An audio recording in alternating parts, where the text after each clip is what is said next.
Et salut internaute, ça me fait super plaisir d'être avec toi aujourd'hui. Et le sujet, c'est ça.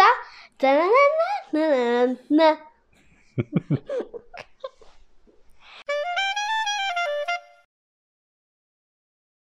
Alors aujourd'hui, une nouvelle vidéo sur l'amélioration des conditions pour les travailleurs temporaires au Canada et pour les étudiants étrangers aussi pour l'ensemble du Canada.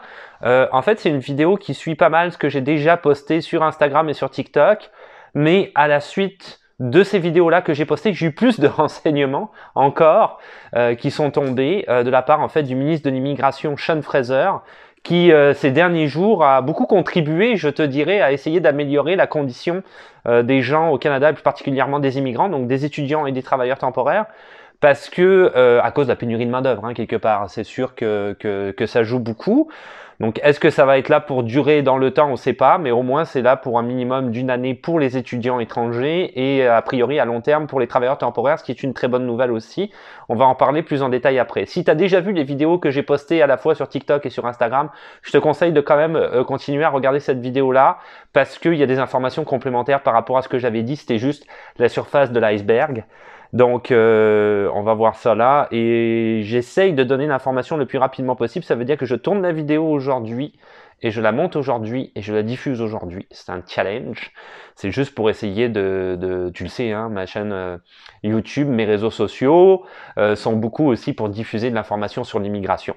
En dehors du fait que je diffuse aussi de l'information sur le Canada, mais j'en diffuse aussi sur l'immigration. Donc j'essaie d'être quand même assez rapide pour évidemment aider au maximum les gens, c'est toujours ça l'idée, étant donné qu'a priori les services d'immigration, eux, n'ont pas réellement de réseaux sociaux et ne diffusent pas les informations. On reviendra pas là-dessus. On commence la vidéo tout de suite. Challenge accepté. Alors on commence tout de suite en fait avec les étudiants étrangers pour l'ensemble du Canada. Je voudrais remercier naturellement Soso, Sasa et famille Dumas sur Instagram qui m'avaient envoyé des messages par rapport en fait à cette nouvelle-là hein, qui était sortie sur les canaux gouvernementaux des services du Canada. Donc j'en avais déjà parlé, service officiel du Canada, j'en avais déjà parlé sur Insta, je les avais déjà remerciés, mais je les remercie encore parce que quand même, ils m'ont partagé l'information directement et j'avais commencé à voir un peu l'info, mais grâce à vous deux, ça m'a permis quand même d'avoir une meilleure piste pour chercher les informations. Parenthèse fermée, les étudiants étrangers pourront donc travailler davantage, a dit Sean Fraser, le ministre de l'Immigration pour le Canada. Qu'est-ce que ça veut dire? Donc comme je l'ai dit, je vais le répéter brièvement, ça veut dire qu'à partir du 15 novembre 2022 jusqu'au 31 décembre 2023, les étudiants étrangers pourront travailler à temps plein hors campus. Mais attention, ça c'est bien important, c'est uniquement pour ceux qui disposent en fait une autorisation de travail sur leur permis d'études, car tous les permis d'études, comme je l'ai dit dans la vidéo TikTok et Instagram, ne sont pas identiques. Donc il faut vraiment que tu fasses attention que ton permis d'études te donne une autorisation pour pouvoir travailler hors campus. Ça c'est clair et net, c'est une obligation. Ok. Deuxième point qui est quand même important parce que j'ai reçu beaucoup de questions à ce niveau-là sur mes réseaux sociaux et je ne veux pas répondre à tout le monde de manière individuelle, d'où l'importance de cette vidéo, c'est pour l'ensemble du Canada, d'accord? L'ensemble du Canada. Certains me disent, est-ce que ça va être effectif pour le Québec? Oui, c'est pour l'ensemble du Canada. Sean Fraser est ministre de l'Immigration. Cette loi-là, c'est pour tous les étudiants à travers tout le Canada, c'est de compétence fédérale. Donc, ça fonctionne pour l'ensemble du Canada. Pour qui ça marche? Ça marche pour tous les étudiants, ça aussi j'en avais pas parlé mais c'est très important, qui ont présenté une demande de permis d'études, y compris ceux qui ont présenté une permis de demande d'études en date du 7 octobre, donc vraiment récemment. Ça va marcher aussi, même si c'est pas indiqué dans ton permis d'études, d'accord? Donc il n'y a pas d'inquiétude à avoir à ce niveau-là. Et évidemment, tous les permis d'études après le 7 octobre et avant le 7 octobre, donc si tu as déjà ton permis d'études, que tu es déjà au Canada, ça va marcher pour toi. L'objectif de Sean Fraser, c'est qu'il y ait un maximum d'étudiants qui puissent travailler parce qu'il veut résorber en fait sa pénurie de main d'œuvre. Hein. C'est ça l'objectif pour le ministre de l'Immigration, c'est d'aider. Ils ont expliqué, je vais peut-être te le dire assez brièvement et assez rapidement, mais quand même, il y a 2 millions de postes vacants juste pendant l'été dans la totalité du Canada. 2 millions de postes vacants en termes de pénurie de main-d'œuvre. Donc c'est sûr que le Canada, on parle juste de l'été, hein, donc c'est sûr que le Canada fait ce qu'il peut le plus rapidement possible pour essayer de combler cette pénurie de main-d'œuvre, et ça passe notamment par les étudiants étrangers. Alors toujours, en ce qui concerne les étudiants étrangers, il y a aussi d'autres nouvelles que Sean Fraser a donné, le ministre de l'Immigration. Il va lancer en fait un projet pilote ce mois-ci, durant le mois d'octobre. Il n'a pas précisé quand, mais ça va se faire très rapidement. Le gars, il est très boosté en ce moment, hein. Il donne beaucoup de nouvelles et il a envie que les choses changent rapidement. En fait, ça va être ce projet pilote-là, donc c'est un projet au niveau administratif, ça va être afin de renouveler automatiquement tous les permis d'études qui ont déjà été approuvés. Donc c'est un permis d'études qui est en cours de validité, qui arrive à terme, et que tu décides de poursuivre tes études par exemple, ou de changer, de juste le renouveler, on va dire, ça va se faire automatiquement. Et les agents vont pouvoir se concentrer sur les demandes qui vont être plus complexes. Donc pour un renouvellement de permis d'études, ça va être sur une base automatique. Alors, le projet pilote, évidemment, ça veut dire qu'ils vont l'appliquer. En général, les projets pilotes, c'est de 3 à 6 mois. Donc, ils vont l'appliquer à tout le monde pendant ce laps de temps-là.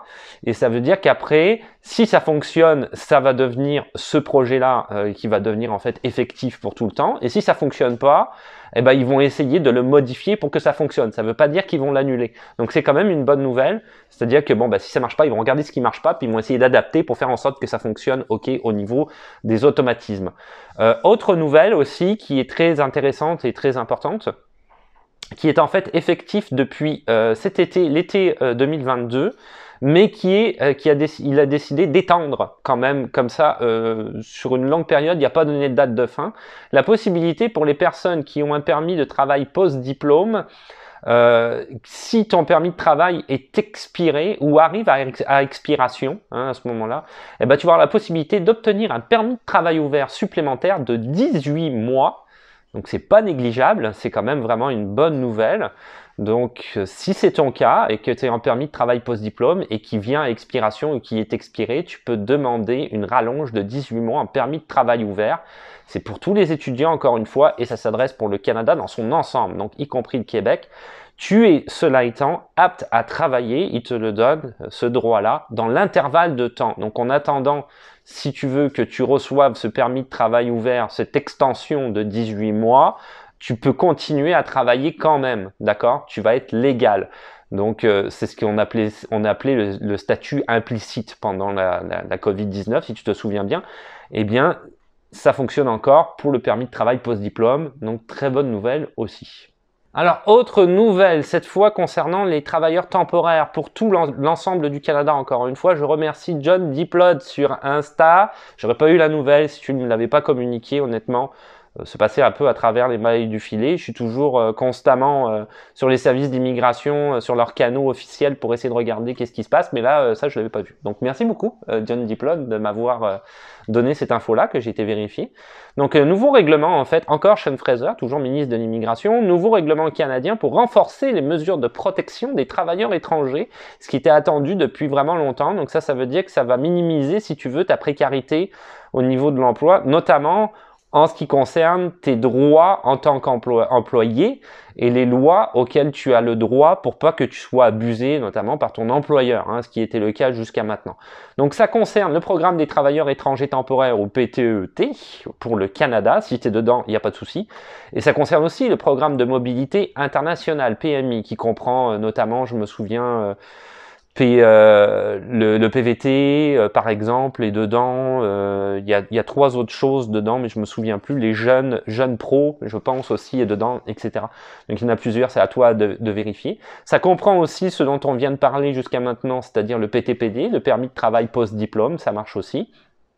Ça comprend aussi le permis de travail ouvert transitoire. Donc si tu es dans ces situations-là, eh ben, ça te concerne. Il y a 13 nouvelles mesures qui vont être mises en place pour protéger enfin en fait les travailleurs. Donc notamment pour les plus importantes qui sont citées sur le site du gouvernement, l'employeur devra te fournir toutes tes informations sur tes droits en tant qu'employé. Donc tu vas avoir des recours en justice que tu n'avais pas jusque-là. En fait, tu vas être réellement considéré comme un employé à part entière. Ce qui quelque part est un peu normal parce que tu fais quand même profiter l'économie locale, hein, même si tu es ce qu'on appelle un travailleur temporaire ou si tu as un permis de travail fermé, c'est quand même à voir. Donc, interdit, c'est quand même une bonne chose, interdit aux employeurs, pardon, de t'imposer des frais de recrutement aux employés. Ça va être interdit. Jusqu'à maintenant, ça ne l'était pas. Maintenant, c'est rendu illégal. Donc, tu vas pouvoir, si tu veux, et tu auras le droit, poursuivre en justice, par exemple, ton employeur ou faire une réclamation auprès des services gouvernementaux. Tu regarderas dans les liens que je mets dans la description, si jamais c'est ton cas. Fournir un accès raisonnable pour l'employeur, ça c'est une très bonne nouvelle aussi, à des frais de santé. C'est-à-dire que il peut être tenu de te fournir une assurance privée où à ce moment-là, tu peux déduire certains montants d'assurance, comme nous, c'est le cas pour beaucoup qui travaillons, par exemple ici, si je prends l'exemple des commissions scolaires par laquelle j'étais passé, il y avait une assurance, c'était directement pris, c'est une assurance collective qui était directement prise sur ma paye. Mais j'avais le droit aux assurances. Donc, c'est sûr que c'est quand même aussi relativement bien parce que tu vas avoir une protection tout dépendant du pays duquel tu viens. Je sais que la France a des accords bilatéraux, hein, par exemple avec le Canada, mais il y a d'autres pays qui n'ont pas ces accords-là. Donc si tu viens d'un autre pays, ben, au moins tu vas quand même pouvoir bénéficier d'une couverture sociale de santé, ce qui est quand même très très bénéfique, je te dirais, dans ton cas. Donc ça c'est une très très très bonne nouvelle. Maintenant, je sais que là-dessus, j'ai pas trouvé réellement, si tu veux, d'informations, mais je sais que l'immigration au Canada et l'immigration au Québec n'est pas traitée de la même manière. Hein. J'en avais déjà parlé dans les vidéos précédentes. Le Québec micromanage son immigration via notamment le portail Arrima. Donc, quand tu es dans le portail Arrima, tu as ce qu'on appelle un permis de travail fermé pour un employeur donné dans une région donnée. Est-ce que ça va s'appliquer? D'après moi, oui, parce que c'est de compétence fédérale. Donc ça, c'est des lois qui sont censées toucher tout le Canada. Donc même si le permis de travail fermé est quelque chose qui concerne l'immigration spécifiquement du Québec, ces lois-là, pour protéger les travailleurs temporaires, devraient s'appliquer si tu as un permis de travail fermé en théorie au Québec. Ça devrait fonctionner pour toi aussi, parce que c'est une loi, encore une fois, de compétence fédérale. Donc, en théorie, tu dois pouvoir y avoir accès. Et si jamais tu n'as pas accès à ce réseau de lois, le fait qu'un d'entre vous, une personne, finisse par dire « Ouais, mais moi, j'ai vu que j'avais des droits, etc. », ça va faire un effet boule de neige et le Canada va faire pression probablement sur le Québec pour que ce soit appliqué, si c'est pas le cas. Mais en théorie, ça devrait être le cas.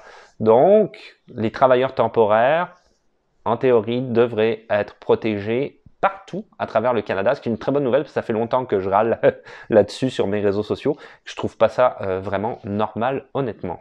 Et voilà, c'est tout pour aujourd'hui. Donc c'était cette vidéo sur l'amélioration des conditions pour les étudiants étrangers et les travailleurs temporaires au Canada. Merci beaucoup à Sean Fraser, le ministre de l'Immigration du Canada, d'avoir pris toutes ces initiatives-là. Il était plus que temps. C'est sûr qu'il le fait beaucoup à cause de la pénurie de main-d'œuvre, mais peu importe. Nous, ce qui nous intéresse, c'est les résultats.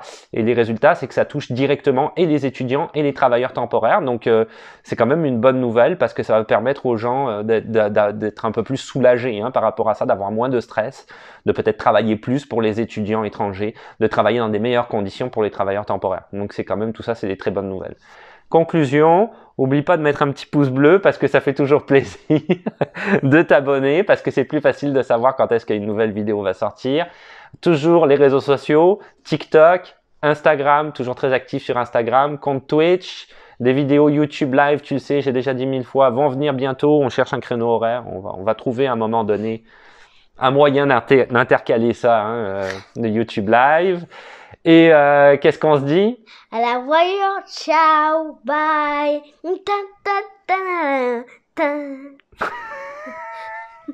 C'était la fois où tu as fait la conclusion, où tu as été le plus énergique, je trouve. Tu avais vraiment envie de faire cette conclusion-là. Pourquoi? Je sais pas.